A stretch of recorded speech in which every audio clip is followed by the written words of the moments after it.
여러분들 우리말 가운데 이 풍요 속에 빈곤이라는 그런 말이 있습니다. 주변에 사람이 많고 내가 소유한 것이 많아도 외롭고 고독할 때가 있다는 것이죠. 내 삶의 주변에 이야기할 사람도 많은 것 같고 같이 함께 시간을 보낼 사람도 많은 것 같습니다.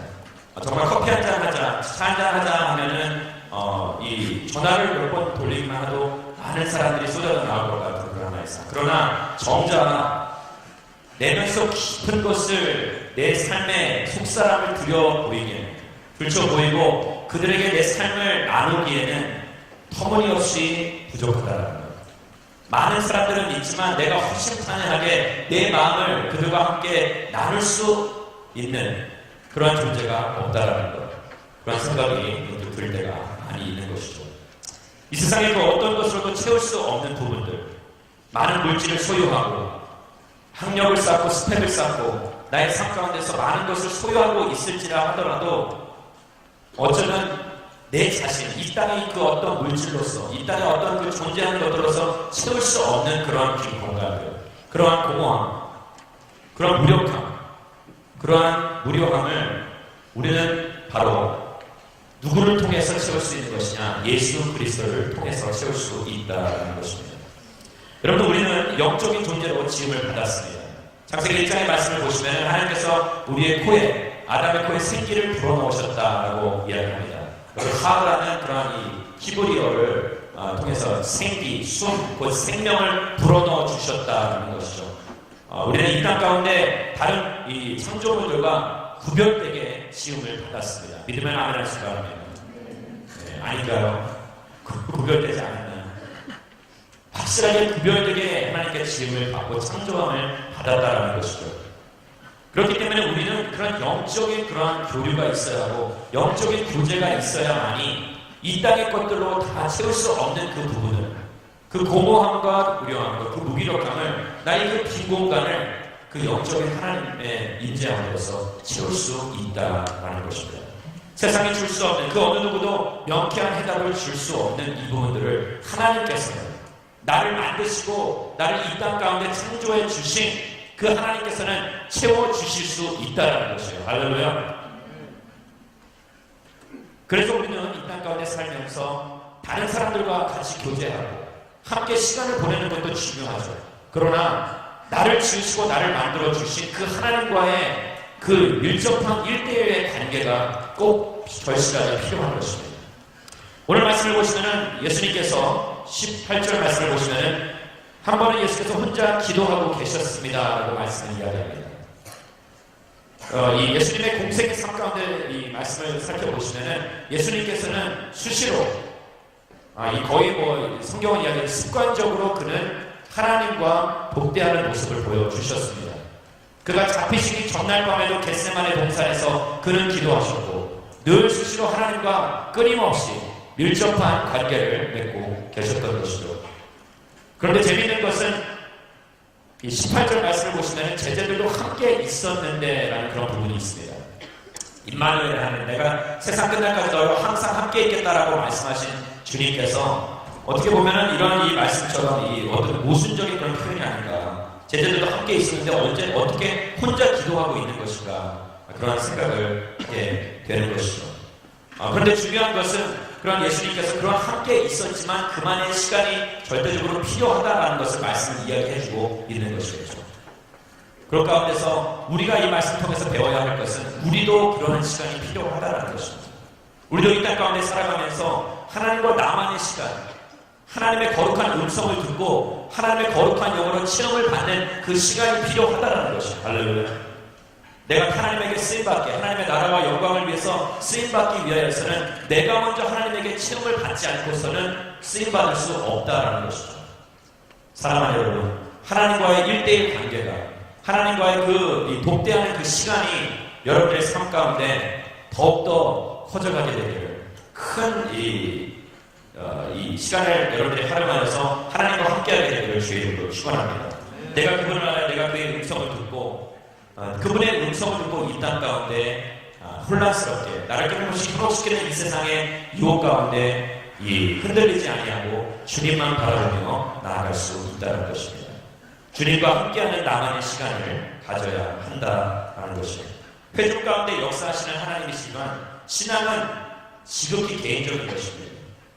누군가 나를 위해서 구원을 받아줄 수 없는 것이고 다른 사람의 간증이, 다른 사람의 스토리가 나의 스토리가 될 수 없다는 거예요. 하나님과 나만의 스토리를 쌓아야 합니다.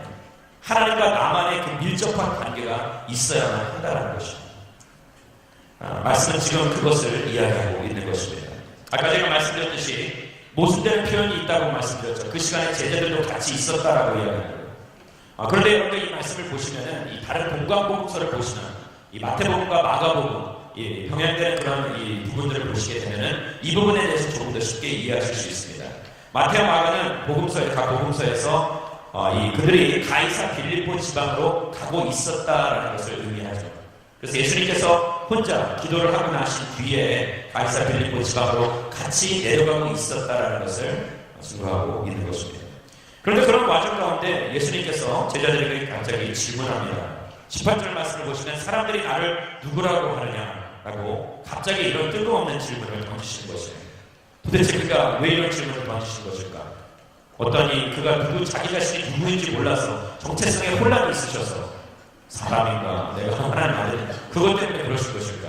아니면 갑자기 연연하지 않으실 것 같이 막 5,000명을 먹이고 놀라운 기적과 이사를 베푸시면서 사람들의 그 이수대를 받고 싶어하지 않으시는 분, 사람들의 그 시선을 너무 즐겨하지 않으셨던 분이 갑자기 마음이 바뀌셔서 이제는 다른 사람들이 나를 어떻게 보고 나를 어떻게 평가하느냐 거기에 갑자기 관심을 가지고 계시겠어요? 절대 그렇지 않다는 것입니다. 이 땅에 사는 사람들 저희들도 마찬가지예요. 그리스도인도 마찬가지죠. 사람에게 얽매이게 되어 있습니다. 그들이 나를 어떻게 생각하고 평가하는지, 나에 대해 어떠한 판단을 내리고 있는지. 그래서 우리는 끊임없이 내 자신을 돌아보는 것이죠. 거울을 보면서 나의 외모를 살펴보고, 그리고 내 자신의 이 스펙을 쌓고, 무엇보다도 내가 다른 사람에게 어떻게 비춰질까 하는 것에 정말 지대한 관심을 쏟아보고 있는 것이죠. 관계를 중요시 여기고 그 관계가 절실히 필요한 우리들, 사람들의 이목이나 시선이 부담스럽고 신경 쓰이지 않을 수가 없는 것입니다. 그러나 주님의 의도는 그런 의도가 아니라는 것입니다. 그럼 어떤 의도로 그렇게 주님께서는 이런 질문을 하신 것일까? 우리와는 달리 주님께서는 도대체 무슨 의도로 이런 질문을 하신 것일까? 조금 후에 제가 말씀드리도록 하겠습니다. 그런데 이제 사람들이 나를 누구라고 하느냐라고 예수님께서 질문하셨을 때 제자들은 이렇게 대답합니다. 우리 19절 말씀, 누가복음 9장 19절 말씀을 같이 한번 읽도록 하겠습니다. 제자들이 대답했습니다. 세례자 요한이라고도 하고 엘리야라고도 합니다. 옛 예언자 중 한 사람이 되살아났다고 하는 사람도 있습니다. 예수님의 질문에 제자들은 세례자 요한 또는 엘리야 또는 이 옛 선지자 중에 한 사람이다라고 이야기하죠. 세례 요한은 누구입니까? 구약과 신약 사이에 그 인터테스트먼트 피리어드, 그 신구약 중간 사이에 그 암흑기라고도 이야기하는 침묵의 시대라고도 이야기했던 그 시대, 하나님께서 당신의 백성들에게 계시를 하지 않으셨던 시대, 당신의 사람들이 이렇게 혹연하게 드러나지 않았던 그 시대, 침묵하고 계셨던 것이죠. 그걸 사람들은 암흑시대라고 얘기합니다. 그런 이 암흑시대를 지나고 난 그 400년이라는 시간을 지나고 난 뒤에 왜 구약시대의 마지막 선지자였던 말라기서부터 그리고 이 마태복음에 이르기까지 그 400년의 시간이 흐른 것이죠. 그런데 그때 등장한 사람이 있는 것입니다. 바로 세례 요한이죠. 그 세례 요한은 정말 획기적인 것이었어요. 그 당시에 많은 사람들에게 커다란 센세이션을 일으킨 것입니다. 그가 이 권세 있는 그 가르침, 그 기적, 그 세례 부으심, 세례를 주시는 그런 모든 것을 보면서 정말 이 사람은 우리가 기다렸던 사람이 아닌가, 사람들은 거기에 정말 미친 듯이 열광하고 호응을 보여주기 시작한 것이죠. 그런데 더 중요한 것은 그가 나중에 헤롯 왕의 미움을 사서 이제 죽임을 당하게 됩니다. 정확하게 이야기하면 헤롯 왕의 부인에게 미움을 사게 된 것이죠. 그런데 그가 죽고 난 뒤에 헤롯 왕 안디바가 그렇게 이야기하는 것이죠. 다시 살아날 것이다라는 그런 암시를 줍니다. 그래서 많은 사람들이 그의 영이 부활해서 예수님이 된 것이 그렇게 해서 활동을 하는 것이 아닌가 그렇게 생각을 하였던 것이죠. 왜냐하면 두 분의 사역이 너무나 흡사했기 때문에 두 분의 메시지는 너무 비슷했어요. 회개하라, 천국이 가까워요. 그런 이 말을 들으면서 사람들은 도대체 또 다른 엘리야가 예수님이 아닌가 그런 생각을 하게 된 것이죠. 또한 사람들은 그를 엘리야라고도 이야기하겠습니다. 구약시대에서의 가장 뛰어난 선지자 중에 한 사람이라고도 이야기할 수 있는 엘리야. 죽음을 맛보지 않은 엘리야, 북이스라엘의 아합 왕에게 맞서서 이 850명의 이 바알 선지자가 맞짱을 떠서 정말 그들을 이겨버린 그런 능력의 선지자, 죽음을 보지 않고 하늘로 들림을 받은 성경에 이 등장하는 두 인물, 들림을 받은 그 두 인물 가운데 한 사람이었던 그러한 이 위대한 인물이었던 그 엘리야. 그리고 말라기서에서는 4장에서는 그가 다시 올 것이다, 길을 예비할 것이다, 메시아가 올 것을 예비할 것이다 라면서 이 엘리야의 올 것을 무시하죠. 그래서 사람들은 결국 그 엘리야가 도대체 미리 올 것이 아닐까, 앞으로 오실 그 메시아, 이분이 메시아인데도 불구하고 사람들은 그가 혹시 메시아의 길을 예비할 사람이 아닌가 하고 그렇게 오해를 했던 것이죠. 또한 옛 예언자 중 한 사람이 아닌가, 마태복음에서는 이를 예레미야라고도 표현하기도 합니다. 예레미야는 누구입니까? 눈물의 선지자. 상당히 이 부정적인 면을 부각시키면서 이스라엘을 꾸짖었던, 그래서 이스라엘을 꾸짖었던 그런 선지자였죠.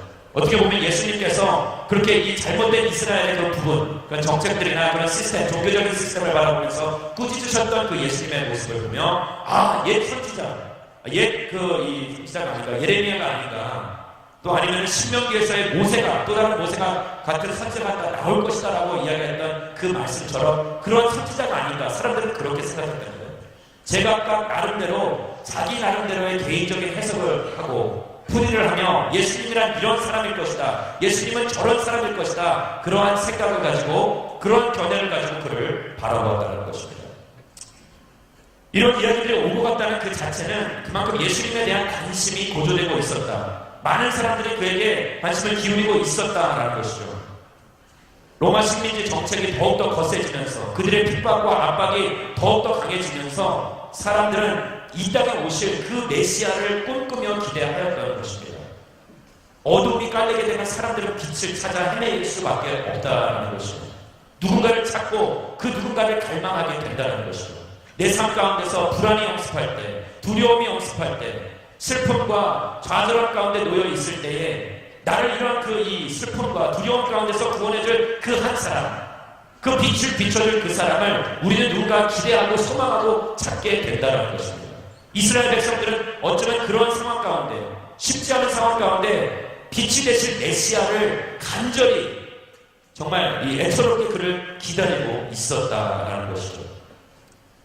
오늘 이 말씀을 우리의 삶 가운데서 적용해 보기를 소망합니다. 우리의 삶에 놓여진 그런 상황들 가운데, 내가 처한 그런 상황들 가운데 우리는 어떠한 눈으로, 어떠한 견해를 가지고 예수 그리스도를 바라보고 있느냐는 거예요. 재미있는 설문조사가 있었죠. 이 한국교회에 있는 사람들, 그 젊은이들과 그리고 미국에도 비슷한 그런 설문조사가 있었는데, 교회 다니는 사람들에게 질문한 거예요. 도대체 왜 교회를 다니십니까? 근데 정말 서프라이즈리 많은 사람들이 교회를 다니는 이유 중에 하나, 대표적인 이유 중에 하나가 마음의 평안함을 얻기 위해서입니다. 저는 오늘 여러분들에게 질문하고 답을 하지 않으셔도 돼요. 그런데 질문하고자 합니다. 무슨 이유 때문에 지금 이곳을 찾으셨습니까? 무슨 이유 때문에 지금 여러분들은 이 예배 가운데 지금 이곳에 앉아, 상당히 편한 의자죠. 그래서 정말 앉으면은 편안하게 잠이 오는, 그래서 정말 시편 127편 2절처럼 사랑하는 자에게 잠을 주시는 그 하나님의 말씀을 내가 몸소 실현해 보이느라 그냥 그게 그냥 자연스럽게 내 삶 가운데 이루어질 것 같이 느껴질 정도로 편안한 거예요. 저는 멀리 떨어져 있고 여러분들 그 안에 있으니까 마치 하나의 잘 짜여진 그런 연구를 보는 것처럼 편안하게 주무시고 주무시지 않게 되기를 주의 이름으로 축원합니다. 그런데 중요한 것은 그러한 상황 가운데서 무슨 이유로 도대체 예수 그리스도를 찾느냐 이거예요. 그 당시 수많은 사람들은 그러한 마음가짐으로, 아까 제가 말씀드렸듯이 시대적인 상황과 그 배경 가운데 그들의 놓여진 그런 처한 그 상황 가운데 핍박받고 억압받고 눌림받는 그들을 구원해줄 그 한 사람을 찾고 있었다라는 것입니다. 많은 사람들은 자기 자신들의 소망과 욕구에 따라 주님을 본다면, 그렇다면 우리들은 어떠한 마음으로, 어떠한 눈으로, 어떠한 관점으로 예수 그리스도를 바라보아야 하는가? 지금 주님은 그것을 누구에게 지금 질문하고 계신 것입니까? 제자들에게 그 질문을 던지고 계신 것입니다. 사람들이 나를 누구라 하느냐? 나에 대한 그 관심을 어떤가, 나에 대한 그 평판이 어떤가라는 것을 찾기 위함이 아니라 정작 예수님의 관심은 어디에 쏠려 있는가? 자기를 따르고 있는 그 예수 그리스도의 제자들, 자기의 친구들에게 도대체 너희들은 무엇을 믿고 누구를 바라보고 어떠한 관점으로 나를 바라보고 있는 것인가? 너희들에게 있어서 나는 도대체 누구이냐? 그러나 예수님께서는 그들의 신앙 고백을 듣고자 하셨던 것입니다. 사랑하는 여러분, 오늘 저와 여러분들이 읽을 말씀은 거룩한 신앙 고백, 그리고 모든 그리스도인들이 가져야 할 그런 마음가짐입니다. 오늘 이 말씀들이 살아 움직여 저와 여러분들의 심령 가운데 새겨지게 되기를 주의 이름으로 축원합니다. 그럼 도대체 말씀이 뭐라고 이야기하는지 같이 보겠습니다. 20절 말씀을 같이 읽겠습니다. 시작. 그러자 예수께서 물으셨습니다. 그러면 너희는 나를 누구라고 하느냐? 베드로가 대답했습니다. 하나님의 그리스도십니다. 우리 같이 한번 따라해보겠습니다. 하나님의 그리스도십니다. 여러분들 제일 참 성경에 재밌는 캐릭터가 나오죠. 베드로라는 인물. 무리를 제일 먼저 걷고, 이 겟세마네 동산에서 예수님이 잡혀가실 때 막 칼을 들어서 말고에, 베데스다 종인 말고에 막 귀를 베고 막 흥분했던 사람, 말보다 행동이 앞섰던 사람이죠. 생각은 나중에, 행동이 먼저. 마치 저와 흡사하다고 누군가 그렇게 이야기를 하더라고요. 어떤 한 그 교육자분이 말씀을 준비하시다가 목사님 저한테 카톡을 보내신 거예요. 어제 저녁에 말씀을 준비하다가 베드로를 보면서 목사님 생각나서 카톡을 합니다. 욕인지 칭찬인지는 저는 알 수 없어요. 그냥 제가 이렇게 해서 고맙습니다 목사님, 사랑합니다. 영혼 없는 고백이었어요. 근데 중요한 것은 이 베드로가 어떤 인물이냐? 베드로는 극단적인 인물이었어요. 베드로는 정말 있는 그대로 솔직 담백하게 자기 자신의 마음을 쏟아부었던 사람입니다. 그래서 예수님께서 그렇게 질문을 하셨을 때 그는 뭐라고 대답하느냐? 하나님의 그리스도십니다 라고 얘기하죠. 다른 공간봉서는 조금 다릅니다. 마가복음은 뭐라고 이야기하냐? 주는 그리스도십니다 라고 이야기하고, 마태복음은 좀 더 이렇게 쭉 풀어서 총체적인 그런 것을 다 담고 있어요. 주는 주는 그리스도시요 살아계신 하나님의 아들입니다 라고 고백을 했습니다. 너무나도 명백하고 정확한 그러한 명쾌한 답이라고 이야기할 수 있죠. 우리 같이 한번 이 시간에 따라해보겠습니다. 주는 그리스도시요 살아계신 하나님의 아들입니다. 믿으십니까? 이 고백이 있는 거예요. 그래서 그러한 고백 가운데 주는 그리스도시요 살아계신 하나님의 아들입니다. 하나님의 그리스도이십니다. 주는 그리스도이십니다 라고 그가 고백했을 때 예수님께서는 뭐라고 얘기하냐? 베드로가 잘했다. 그러나 네가 한 것이 아니라 하나님이 하신 것이죠. 왜? 베드로는 실질적으로 그렇게 이 신앙 고백을 하였지만 그의 행동은 사실상 어떻게 보면 그의 신앙 고백과 매치되는, 그의 신앙 고백과 일치되는 그러한 모습을 보여주지 못하였던 것이죠.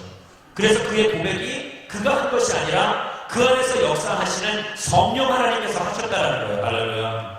때로는 우리가 기도할 때, 예전에 제가 들었던 이 부분이 있어요. 기도할 때 성령에 취하게 되면, 성령의 감동이 있으면 때로는 우리가 무엇을 이야기하는지 몰라요.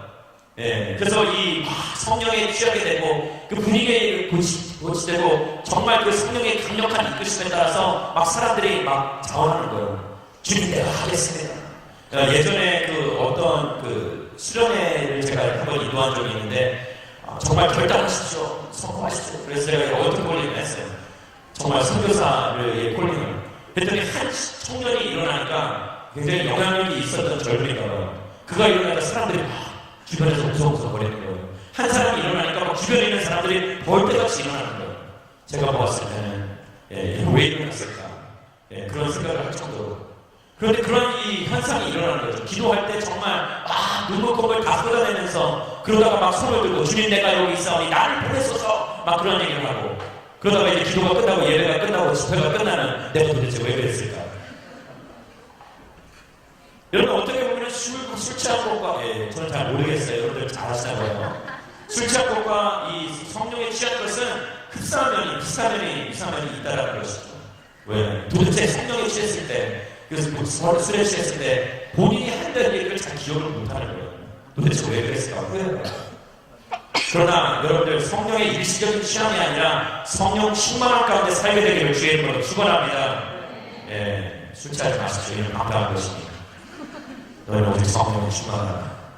에베소서의 말씀처럼 아멘이 많습니다. 여러분, 중요한 내용입니다. 지금 저희가 성령의 이끌림 받아서 성령의 거룩한 통제 가운데 살지 않으면 안 된다라는 것을 말씀은 이야기하고 있는 것입니다. 그럼 도대체 하나님의 그리스도십니다라는 이 부분은 도대체 무엇인가? 누가가 강조하는 핵심 포인트는 무엇인가? 그리스도라는 것은 다른 것이 아니라 히브리어로 메시아라는 것입니다. 메시아라는 것은 기름 부음 받은 자라는 것이죠. 하나님의 택하심을 받은 자. 결국 하나님의 그리스도라는 것은 하나님에게 택함을 받은 자요, 하나님에게 기름 부음을 받은 자라는 것입니다. 할렐루야. 결국 이 땅 가운데 많은 사람들이 이야기하는 그 고대하고 소망하였던 그 메시아가 바로 본인들과 그 12제자들과 함께하고 있었던, 그들과 함께 같이 3년 동안 먹고 마시며 즐겁게 함께 생활을 하였던 그 예수 그리스도가 온 이스라엘 땅이, 온 유대 민족이 그렇게 기다리고 고대했던 메시아라고 말씀을 이야기하고 있는 것입니다. 그런 엄청난 신앙 고백을 베드로가 하게 된 것이죠. 이 땅 가운데 오신 그리스도는 하나님으로부터 보내심을 받은 것입니다. 그래서 그리스도의 위대하심은 거기에 있는 거예요. 하나님으로부터, 그는 그조차도 하나님이십니다. 그래서 우리가 하나님을 얘기할 때 성부 하나님, 성자 하나님, 성령 하나님이라는 거예요. 삼위일체 하나님을 이야기합니다. 할렐루야. 하나님과 동등하시고 하나님과 같다, 나는 아버지와 나는 하나다라고 요한복음의 말씀에서는 이야기하시죠. 그가 그러한 이 권세를 가지고 있는 거예요. 어떤 권세를? 이 길을 걷지 않아도 되는 그런 권세를 가지고 있음에도 불구하고 그는 스스로 이 길을 걷겠다라고 고백하시는 거예요. 그래서 예수 그리스도의 선택, 예수 그리스도의 결정이 위대할 수밖에 없다라는 것이에요. 아버지의 뜻 가운데 자신을 내어드렸다. 누가 보면 그걸 이야기하고 있는 것입니다. 하나님의 그리스도라는 것은 하나님의 뜻 가운데, 하나님의 그 원대한 계획 가운데 그 계획을 실행하기 위해서 내가 내 자신을 드린다라는 그런 고백이 담겨져 있는 것이기 때문입니다. 요한복음 10장 17절부터 18절까지 말씀, 이 두 구절을 같이 한번 읽도록 하겠습니다. 시작. 내 아버지가 나를 사랑하시는 까닭은 누가 내게서 생명을 빼앗는 것이 아니라 나는 그것을 내놓을 권세도 있고 또다시 얻을 권세도 있다. 이 계명은 내가 내 아버지께로부터 받을 것이다. 이 생명을 내놓을 수 있는 권세도 있고 또 다시 얻을 권세도 있다라고 말씀하십니다. 그러한 이 무한한 이 초이스를 가지고 계신 예수 그리스도께서 아버지의 뜻 가운데, 아버지의 그 원대한 계획 가운데 자기 자신을 내어주시기로 결정하셨다는 거예요. 할 수 없는 상황 가운데서 어쩔 수 없이 자기 자신을 내어드릴 것이 아니라 할 수 있음에도 불구하고 자기 자신의 절제를 통하여서 아버지의 뜻을 따르겠다라고, 하나님의 그리스도로서 이 땅 가운데 살아가겠다고 자기 자신을 내어드림을 통하여서 거룩한 십자가의 길, 우리가 잘 알고 있는 비아 돌로로서라는 그 십자가의 길을 걷겠다고 선포하신 거예요. 그래서 예수 그리스도께서는 위대하신 것입니다. 자발적으로 자원하는 마음으로, 사랑하는 마음으로, 아버지를 사랑하는 마음으로, 영혼들을 사랑하는 마음으로, 우리들을 사랑하는 마음으로 스스로 자발적으로 자기의 생명을 내어 주신 것이기 때문입니다. 사랑하는 여러분, 그러나 그는 이 땅에서 살아가면서 전적으로 하나님만을 의지하면서 살아갔다는 것을 말씀은 이야기하고 있는 것입니다. 예수님께서는 세상의 통치권을 하나님으로부터 위임을 받으셨습니다. 하나님의 그리스도라는 것은 그것을 이야기하고 있는 거예요. 하나님께서 위임하셨다, 위탁하셨다는 거예요. 그런데 그는 그것을 뭐라고 이야기하십니까? 21절 말씀을 보시면 아무에게도 알리지 말라고 말씀하십니다. 때가 이르지 않았다는 것이죠. 그런 왕적인 권위, 그런 권세를 가지고 있었음에도 불구하고, 그런 이 자신감이 있었음에도 불구하고 그는 그러한 사람들에게, 다른 사람들에게 이러한 모습을, 내가 이러한 사람이라는 것을 알리지 말라고, 그냥 알리지 마, 그냥 영혼 없는 의 고백이 아니라 단단히 경고하며 꾸짖을 정도로 그들에게 엄중히 경고를 했다라고 말씀을 이야기하고 있는 것입니다. 많은 사람들은 이것을 예수 그리스도의 침묵 명령이라고 이야기합니다. 저는 이 침묵 명령이라는 것에 대해서 조금 더 깊이 생각하게 됐어요. 조금 더 묵상을 하게 됐습니다. 오늘날 수많은 사람들이 SNS를 통하여서 자기 자신의 생각을 드러내고 나타납니다. 저도 사실 외국에 있을 때 페이스북이나 다른 그 메이트를 통해서 제 자신의 그 의견을 표현하는 걸 상당히 즐겨했어요. 이 다른 사람들의 반응도 재미있을 뿐더러 무엇보다도 예수 그리스도께서 이 땅에 살아계시면 그렇게 내가 전해야겠다. SNS도 좋은 하나의 방법이다. 복음을 전하는. 그래서 상당히 이 많은 시간을 투자했었던 적이 있었습니다. 그런데 어느새부터가 제 자신이 그러한 것을 즐기기 시작하였고 어쩌면 그냥 내 머리에 떠오르는 그러한 생각들, 그런 단어들, 그런 의미를 충분히 묵상하면서 하나님 앞에서 되새기며 곱씹으며 그런 의미를 잘 적어내서 이렇게 하기보다는 그냥 생각나는 대로 머리에 떠오르는 그런 생각들을 그냥 올렸던 그런 때가 있었던 것이죠. 어쩌면 이 침묵 명령은 그러한 것을 이야기하고 있지 않을까 생각해 봅니다. 어수선한 사회에 내가 서투른 이야기를 함으로 인해서 잘 정제되지 않는 그러한 나의 의견을 제시함을 통하여서 거기에 보탬이 되기보다는 어쩌면 그런 나의 잘못된 견해와 나의 잘못된 생각으로 다른 사람에게 더 큰 피해를 입히지 않나 우리 돌아봐야 한다는 것입니다. 내 생각에 내 주장이 옳다고 여기고 나의 주장을 다른 사람에게 입증시키기 위하여서 나의 의견이 옳다고 옳은 것이라고 선포하며 그것을 입증시키기 위하여서 노력하기보다는 내가 이야기할 수 있는 그러한 자유가 있음에도 불구하고 내 자신을 절제하는 것. 어쩌면 그것이 성령의 열매가 성령의 9가지 열매 중에 하나인 절제 열매가 아닌가 생각합니다. 사랑하는 여러분, 내가 내 이야기를 내뱉을 수 있고 할 수 있는 이야기가 있지만 때로는 그러한 상황 가운데 하지 말아야 할 때와 할 때를 잘 분별하여 성령의 거룩한 통제 가운데 절제의 영이 임하여 내가 선포해야 될 때와 하지 말아야 될 때를 분별하게 되기를 주의 이름으로 축원합니다. 여러분, 때로는 내가 그렇게 분별하게 선포한 것으로 인하여서 다른 사람들이 상처를 입고 힘들어할 수 있다는 것입니다. 한 번쯤 침묵하며 묵상하고 아무런 특별한 생각 없이 반복하는 그런 다른 소리들의 의미를 되새겨보며 무의미적으로 그냥 무작정 그냥 선포하였던 그런 단어들이 다시 한번 그 의미가 회복되고 내 안에서 그 의미가 잘 정리되는 그러한 침묵의 시간을 갖게 되기를 간절히 소망합니다. 그렇다면 하나님께서는 도대체 예수님께서 제자들에게 어떤 이 신앙 고백을 듣기를 원하셨던 것일까? 더 나아가서 어떠한 삶, 이런 신앙 고백, 이 하나님은 하나님의 그리스도라는 그런 신앙 고백 가운데 그 신앙의 고백을 뒷받침해 줄 수 있는 그 삶이 어떠한 삶이어야 되는가를 예수님께서는 말씀을 통해 우리에게 전달하고 계신 것입니다. 22절부터 27절의 말씀을 보시면 예수님께서 고난, 십자가상에서 받으신 고난에 대해서 잘 해석하고 계십니다. 22절의 말씀을 보시면 그가 고난을 받고 핍박을 받고 죽을 것이다. 그러나 죽임당하고 3일 만에 다시 부활할 것이다 라는 것을 말씀하시는 것이죠. 그러므로 그가 말씀하십니다. 23절 말씀을 우리 같이 한번 읽겠습니다. 23절 말씀입니다. 시작. 그러고는 그들 모두에게 말씀하셨습니다. 누구든지 나를 따르면 자기를 너무나도 중요한 고백이 아닌가 생각합니다. 주님을 따르겠다고 이야기하는 제자들, 오늘의 말씀의 핵심은 사실은 이 제자도 지금부터이죠. 주님께서는 이 말씀하십니다. 제자의 길은 쉽고 편리한 길이 아니다라는 것이죠. 십자가는 힘들고 편안한 길인 것입니다. 그러나 이 길은 일사가보의 길이라는 것이에요. 죽으러 가는 것이 아니라 그러나 생명의 길이 된다라는 것을 의미하고 있는 것이죠. 오늘 이 십자가 부활의 복음의 역사를 이 제자들은 처음 듣게 되는 것이에요. 도대체 예수님께서 말씀하신 것이 무슨 말씀인지 이해가 되지 않는 것입니다. 어쩌면 오늘 우리 가운데서도 이 말을 수도 없이 많이 들어왔을 거예요. 그러나 이 말씀이 내게 와닿지 않는 이유는 성령 하나님의 역사하심이 없기 때문입니다. 제자들도 이 말씀을 온전히 이해하게 된 것은 언제입니까? 사도행전 2장에 나왔던 성령의 강림하실 때, 성령의 강권적인 역사하실 때에 그때야 비로소 그 모든 말씀들이, 이전에 들었던 모든 말씀들이 예수님과 함께했던 그 순간들이 다시금 깨닫게 되었다, 새겨지게 되었다라고 말씀을 이야기하고 있는 것입니다. 우리 안에 세속적으로 세속적인 것이 가득 채워져 있다면, 세상이 가득 채워져 있다면 성령이 하시는 일을 볼 수가 없다라는 것입니다.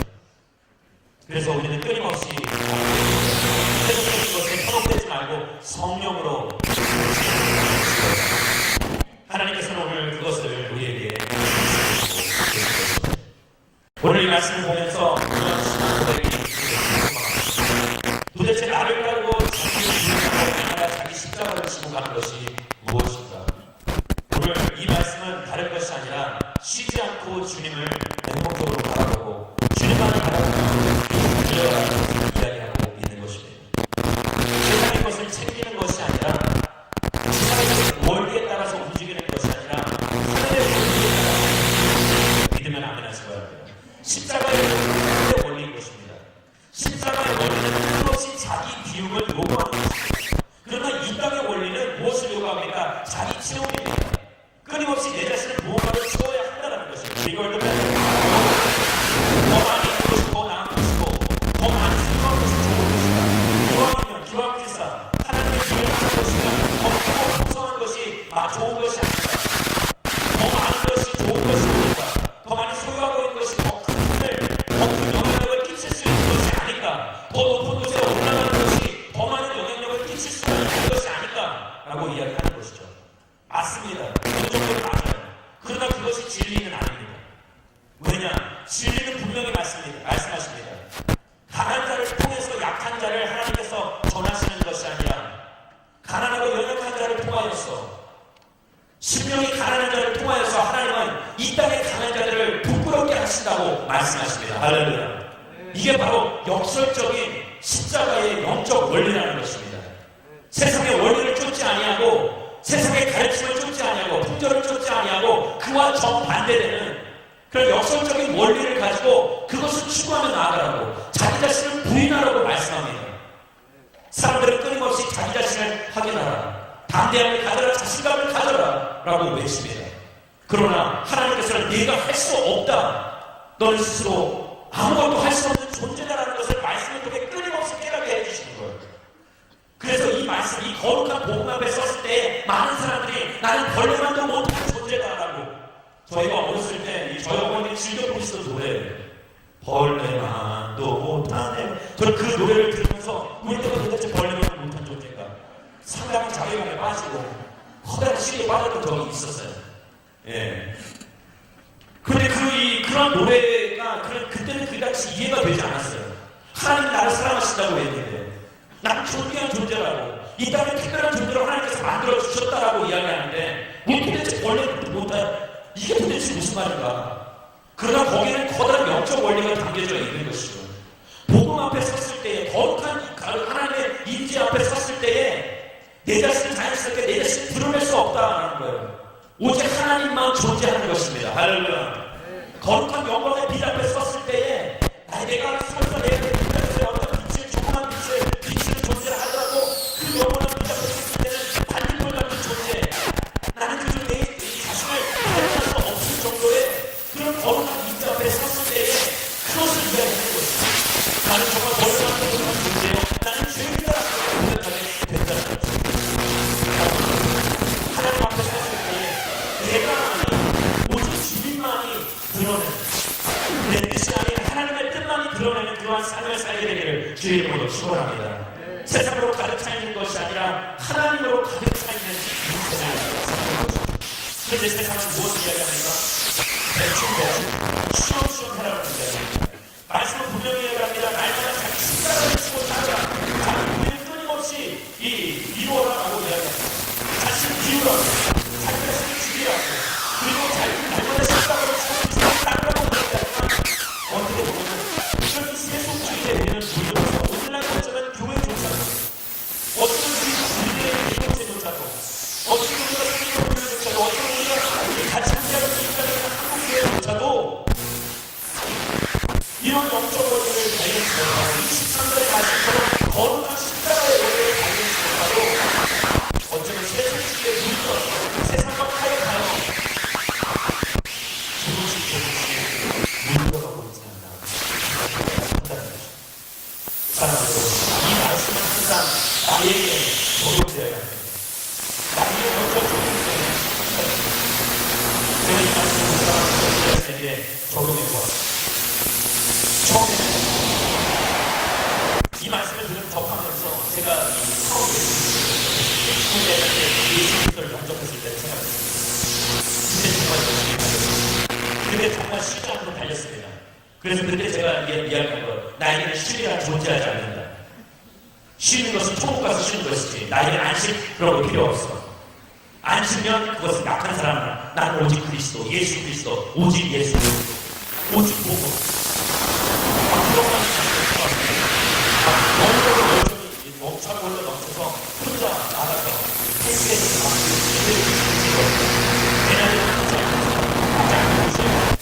그런 곳에 가서 복음을 전하기 시작합니다. 거기 안에서 놀라운 기적의 역사를 보이게 해주셨고, 하나님께서 정말 수많은 연구 속에서 이 하나님의 살아계신 모습을 정말 보여주셨습니다. 나는 정말 알아봤고, 그걸 알아가지고 수많은 전도사들을 그리고 하나님의 공부를 그것을 진짜 믿고 나왔습니다. 진짜 하나님의 사고를 같이 병행하는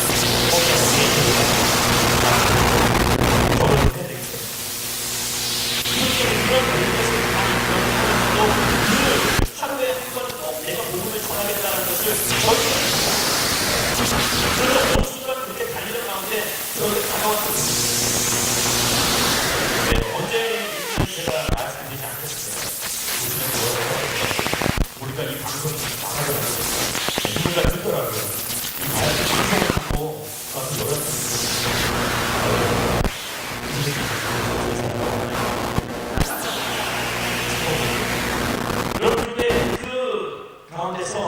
한 분이 저에게 다가와서 잘 아는 분이에요.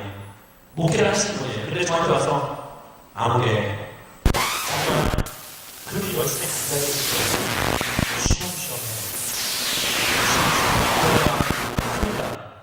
제가 저를 위해서 한마디라고 저는 생각합니다. 그렇게 믿고 있습니다.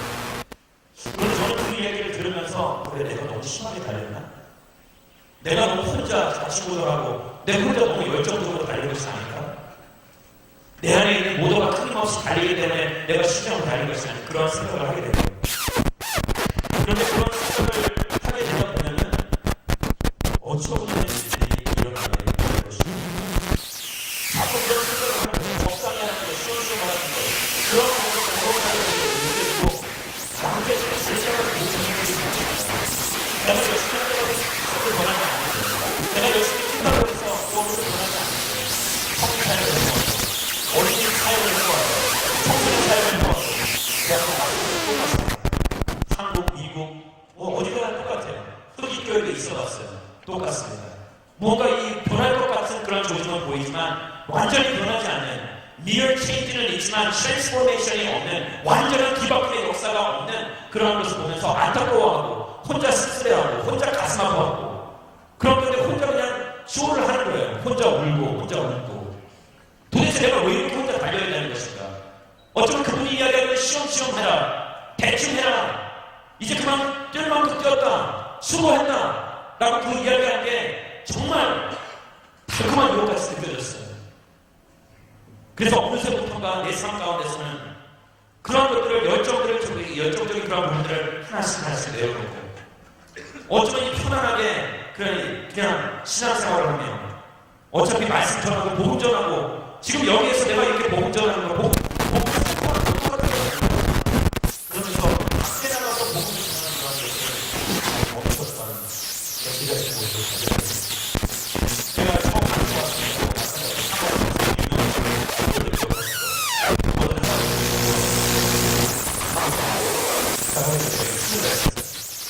그거를 사고 나왔더니 정말 한대를 하기 싫었어요. 제 와이프는 얘를 하지 않는 부분이에요. 창피해서. 그런데 그래서 버스를 탔었어요. 그리고 택시를 탔었어요. 택시는 손님에게는 치면 안 됐을 것 같아요. 택시가 매일 바뀌지 않습니다. 그래서 한국을 전송하게 됐고 그런데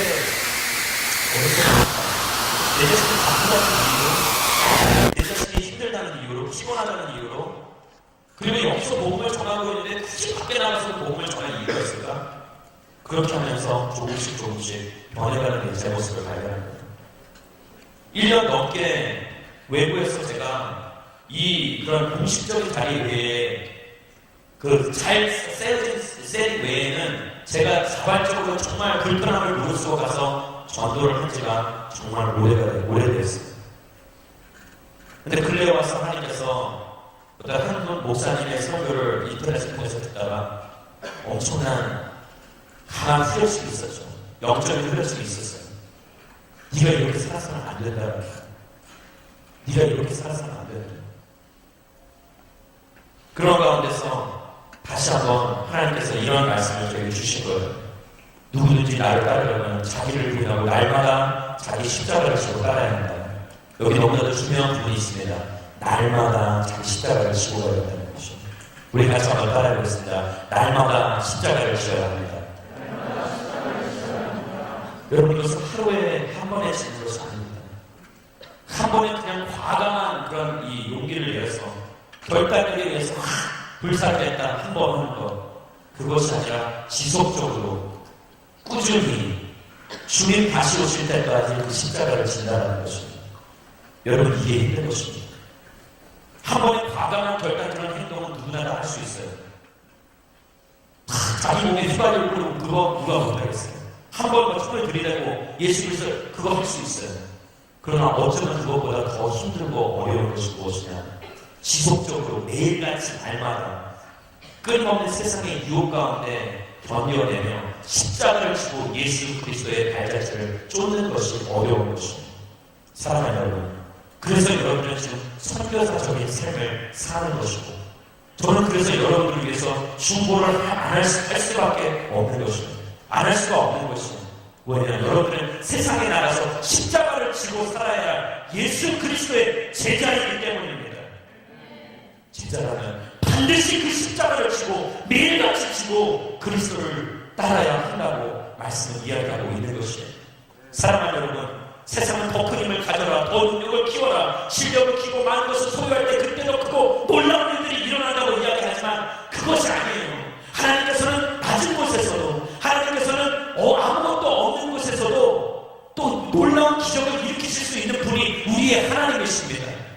약한 자를 통해서 강한 자를 부끄럽게 하시고, 큰 것이 아닌 적은 것으로, 경쟁에서 승리하는 것이 아닌 지는 것으로, 쟁취가 아닌 섬김으로서 이 땅 가운데 역설적인 원리로 십자가의 원리를 붙잡고 살아가는 것을 가르쳐 주신 분이, 몸소 실현하신 분이 우리의 하나님이십니다. 할렐루야. 사랑하는 여러분, 이 땅 가운데 우리는 이제 더 이상 번역 복음, 변질된 그런 복음 메시지를 듣지 말아야 한다는 것이에요. 저조차도 그런 유혹을 받죠. 큰 교회, 대형 교회에 있으면서. 그러나 그것이 전부가 아니라는 것을, 그것이 신앙생활의 전부가 아니고 복음의 정수가 아니라는 것을 반드시 깨달아야 한다는 것입니다. 복음은 파는 게 아닙니다. 사고 파는 게 복음이 아니에요.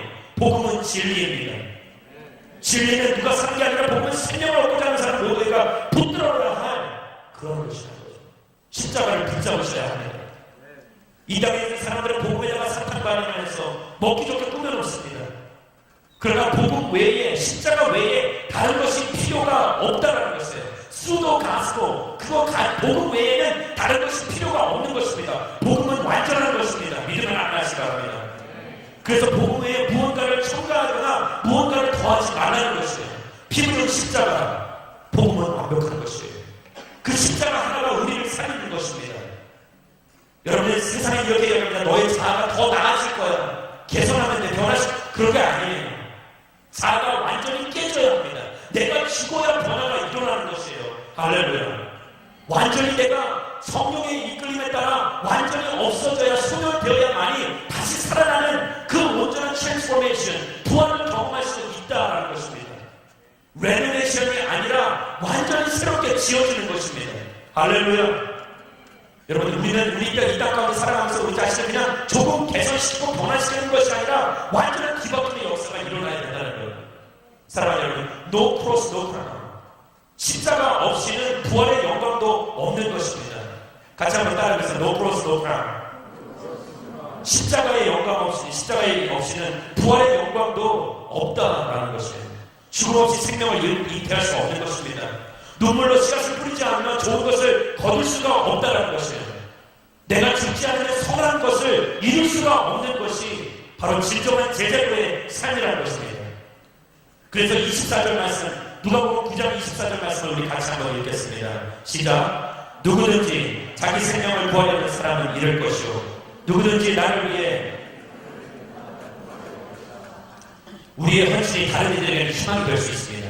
내 죽음이 다른 이들에게는 생명이 될 수 있는 것입니다. 내 희생이 다른 이들에게 기회가 될 수 있다면 우리는 가차없이 그 길을 걸어야만 한다는 것입니다. 고난주간 가운데 들었던 설교 중에 하나가 우리 원로 목사님 중에 한 분이 선교사님들의 그 피, 그리고 이 땅 가운데 흘려진 거룩한 순교자의 피들에 대해서 언급하셨던 적이 있습니다. 그런 그들의 숭고한 희생과 헌신이 없었다면 오늘날 우리도 없는 것이에요. 온누리교회 한국교회가 이만한 성장을 이룰 수가 없는 것입니다. 이번 주말에 사랑하는 저희 온누리교회 동역자 중 한 분이 그 피노의 목사님을 하나님의 품안으로 올려드렸습니다. 저를 상당히 이뻐해 주시고 저를 만날 때마다 저에게 정말 용기를 북돋아주는 그런 말씀을 해주셨던 목사님. 그런 분들의 여러분들 진짜 헌신과 수고가 있었기에 오늘날 온누리교회가 있는 것입니다. 온누리교회는 그런 거룩한 수고와 피를 흘린 가운데 하나님께서 이 땅 가운데 세워주신 당신의 거룩한 교회인 줄 믿으시기 바랍니다. 허브공동체도 마찬가지입니다. 여러분 오늘은 어린이 주일입니다. 이 어린이 주일에 여러분들 선물 받는 거 생각하지 마세요. 예. 선물을 줄 것 없고 여러분들이 드릴 것은 복음뿐입니다. 여러분 오늘 이 어린이 주일이지만 이번 주가 사실은 5월 8일 어버이날도 껴있는 그런 주간이죠. 어쩌면 여러분들의 그 뒷바라지를 하면서 여러분들이 지금 여기에 이기까지 정말 피땀 흘려 고생하시고 눈물 없이는 정말 여러분들을 힘내지 못하는 그런 희생적인 삶을 사신 부모님들이 있다는 거예요. 여러분들이 대학비 등록금을 대시고 여러분들을 먹이시고 입히시기 위해서 동일한 양복을 10년 동안 입으시고 똑같은 양말을 10년 동안 신으시고 동일한 신발 다 해줄 때까지 그 신발을 밑창을 갈아가면서 또 그 동일한 신발을 신으신 분이 우리의 부모님이라는 거예요. 제가 고기를 먹지 말아야 우리 아이들이 새 신발을 신을 수 있는 것이죠. 여러분 이 원리는 이 예언을 하지 않으려고 했는데 근데 여러분 분명한 것은 우리가 죽어야만이 희생되어야만이 새로운 것이 나올 수가 있다는 거예요. 이 원리는 여러분 우리의 육체적 몸에서도 적용될 수 있는 것입니다. 인간의 몸 가운데는 신체 가운데 1억 개의 세포로 이루어졌다고 이야기합니다. 그런데 세포가 죽어야만이 또 다른 세포가 살아나고 더욱더 건강한 모습으로 변화될 수 있다는 것입니다. 그런데 재미있는 것은 세포가 그냥 스스로 죽기를 원한다는 것이죠. 저도 몰랐어요. 이걸 조사하다 보니까 알게 됐습니다. 세포 생물학적인 그런 용어로 아포토시스라는 그런 단어가 자기 스스로 죽기를 결정한다라는 것이고요. 너무 저는 몰랐어요. 인체에 그런 심리가 있는 것입니다. 정말 이 안에 영적 십자가의 원리가 우리 몸 안에 흘러고 있다는 것을 알게 되었습니다. 그러면 이 안되는 질문이라는 생명을 받았습니다. 생명은 다시 한번 얘기했습니다. 생명은